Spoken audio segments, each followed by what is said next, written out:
I'd like to show you how to redirect a website so it goes someplace else. So for instance, I've got my techpublishing.com domain, and what I'd like to do is I'd like to have that redirect to my YouTube page. So I hit enter, and we'll see, look at that, it's getting redirected to my YouTube page. You end up needing to redirect sites to other places. So the way to do that is we have to have HTTP redirect in our list in Internet Information Services. So if you don't see that, that means it hasn't been installed. So what I got to do is I have to go into Server Manager and click Add Roles and Features. And in Add Roles and Features, I'm going to go to Server Roles. I'm going to expand the web server role, which I've already installed. Now, if you haven't installed this, check out the installation video here in this playlist. So now I'm going to expand until I get to common HTTP features. I'll expand that, and I'll check the box for HTTP redirection. Now I'll click Next and just go ahead and install. If you get prompted to install any features, just go ahead and choose those as well. The installation's complete. We'll go back into Internet Information Services, and after a refresh, we now see HTTP redirect. So I'll double click on that. We want to check the first box that says redirect requests to this destination. We want to also check the box that says redirect all requests to exact destination.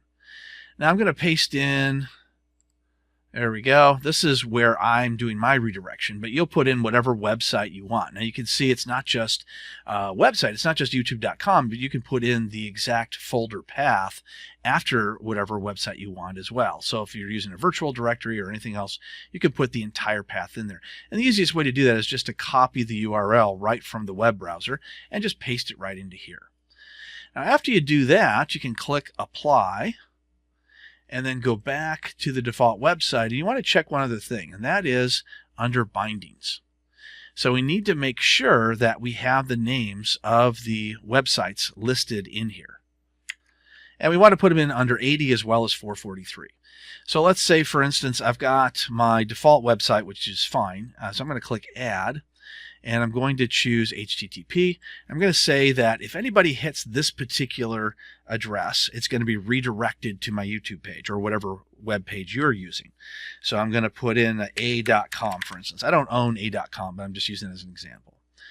And then I want to click Add, and I want to also do this for HTTPS because I'm not sure which way they're going to try to get in, using the S or not using the S.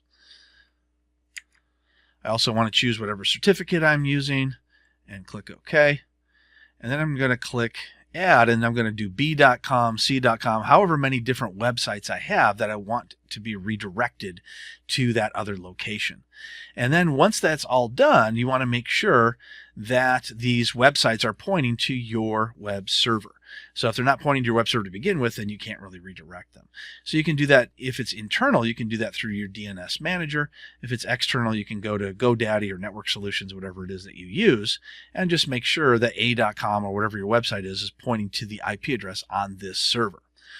And then we click Close, and that's it. Your redirect is done. So now when people go to your website, just as I showed you in the beginning, instead of going to an actual website that doesn't exist, it's going to be redirected to one that does.